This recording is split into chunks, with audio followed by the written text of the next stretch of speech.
Hey, what's happening? Happy Tuesday. It's Daryl here. It's bright and freaking early, 4 a.m. here in Connecticut on the East Coast. Okay, I'm still in the process of working on a video. I'm enjoying making this video. It has to do with Biden's bike accident. And I told you guys in a video that how I, just about 10 days ago, I did the exact same thing, except I was getting off, I was getting on the bike and not getting off it. And I want to talk about the tow cages and just do a little demonstration for you guys. And I'm still working on that video. As a matter of fact, I'm waiting for it to finish getting light out this morning so I could just finish recording another part of that video. While I'm doing that, I did some research this morning and I came across a couple stories that really bothered me. I talked a story about Texas voting once again to secede from the Union, which would be a fantastic idea. I think they should do it. I came across another story about a Joe Rogan podcast. Now, he had a Navy SEAL on there. The link will be down below. I didn't even bother memorizing the guy's name, to tell you the truth. He wrote a book recently called Stars and Scrapes, I think it's called. He's a Navy SEAL, and his take on Uvalde was kind of interesting to me. He's on Joe Rogan's podcast, and he's placing the blame squarely on the Democrats for the Defund the Police, and he goes into detail about how there's going to be catastrophic results from the lack of training and the lack of equipment, and stuff like this is going to continue to happen. So he's blaming all this on Democrats and Black Lives Matter movement and all that. Interesting.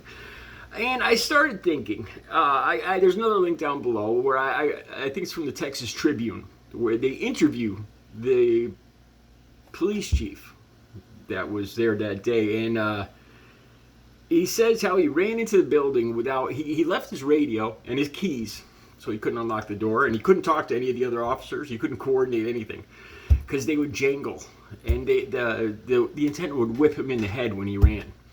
Yeah, that's seriously, that's, man. I have a hard time kidding around about this because of what happened that day. And there's actual, I'll have the link down below too, with a video of them actually, I think it was just a few minutes after 12 noon. And they're outside the door with shields, with rifles, and they don't go in for another 55 minutes. And the police chief blames this on the door, that they couldn't get through the door. They had to get some kind of pry bar to open the door, and this is the whole reason why they couldn't stop him. And I read about the catastrophic, unimaginable damage that this particular weapon did to these kids. And I started thinking, my mind went back to when I was working as a draftsman. I was working as a draftsman. I was 21 years old. I just graduated from technical school at the top of my class, and I got hired by what I found out was a big architectural firm. I picked a name out of a phone book. I was working in a factory. I got sick of it. I just graduated from technical school, and I said, I got to get out of here. I got to use what I've learned. I picked a name out of the phone book, and it was called Stein, Safeck, and Ames Architects, and it was one of the biggest architectural firms in Connecticut. I went on to my name is actually on some of the designs for the Litchfield Police State Police Barracks here in Connecticut that I actually did the design on myself. But that's not what I'm talking about today. One day, one of the architects, his name was Stephen Whitaker, architect Stephen Whitaker. And he was always bragging about, I don't know if he went to Yale or Harvard. It was one of those two. And he was always bragging about that. And one day, he said, Daryl, you're going to come with me today. We're going to go down to Southport. We're going down to one of my old school chums, or one of my old buddies. And the story I got was, as Whitaker went to Yale or Harvard, and this other guy went to Harvard or Yale, and they had this kind of friendly, joking around relationship, as people from Harvard and Yale do, I guess. And I find out on the way down, we're going down to visit to the house of Mr. Ruger Firearms. The head of Ruger Firearms, the owner, the current owner. I'm not sure right now. His father was named William Ruger. I think this was William Ruger Jr. And I think he's the one that went to Harvard. My boss went to Yale. Okay, so I just want to fill you in. You know, you can come to your own conclusions or whatever, but I just want to fill you in on how that day went for me.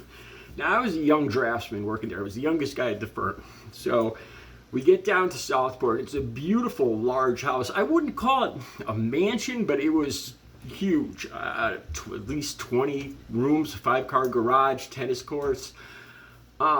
And it was my job, I found out. Now, it was in August, and it was over 100 with the humidity that day. And now, I'm all dressed in a tie and dress pants, a dress shirt, white shirt, and everything. And my boss throws me, we go in, and he introduces me to Mr. Ruger, and we all go out on the back patio. And as they call for they have servants. They have a maid come. And they both sit down on the patio. And my boss instructs me to go around this entire huge home and measure the entire foundation with this tape measure by myself. There's all bushes, fences, prickers, thorns, flowers, flower beds. And it was over 100 degrees that day. It was one of the most torturous days. I had to do this all by myself, using a tape measure. Okay, and as I'm leaving to go measure the rest of the to measure the foundation, the maid comes down, and they're both sitting on the patio, and they're kidding around about what they want, and they have the maid make them some fresh squeezed lemonade. Could you get us some fresh squeezed lemonade? So they're sitting down, waiting for their fresh squeezed lemonade as I set off to measure the building, 100 degrees. All by myself. It took me all day long. Let me tell you a couple things. Like I had to measure the inside of the garage. It was a 5-car garage. The main house was like over here. Then there was like a connector, and the servants' quarters were above a 5-car garage. This is the interesting part of the video here. I had to go inside the garage. In the garage, it's a 5-car garage, and I believe there was 4 of the cars were in there. And let me tell you what they were, because I'm a car enthusiast, and my mouth just dropped open. The first one, a Rolls Royce, I think it was a Silver Ghost, I think it was called. Or it was something to do with a ghost, or Wraith.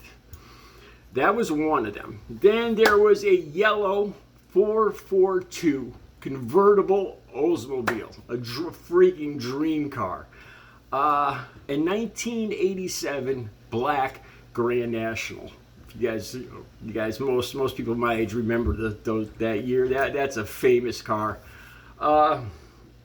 There was a Shelby Mustang. I think it was like a 67, 69, blue and white Shelby Mustang. And I'm pretty sure around the corner, this wasn't in the garage, but he had a Cobra too. It was probably, I don't know, it was probably original Cobra.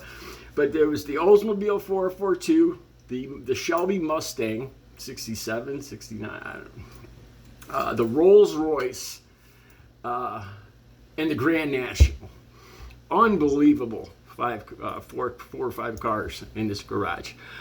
So after a couple hours, I go back. I'm measuring around the building. I'm kind of finishing up, and they're finished with their lemonade. And Mr. Ruger calls me over and tells me if I'm feeling parched, I can go. And he instructs me where the garden hose is, if I want to drink, or if I want to cool off. Now remember, I'm wearing dress clothes, dress pants, white shirt, tie.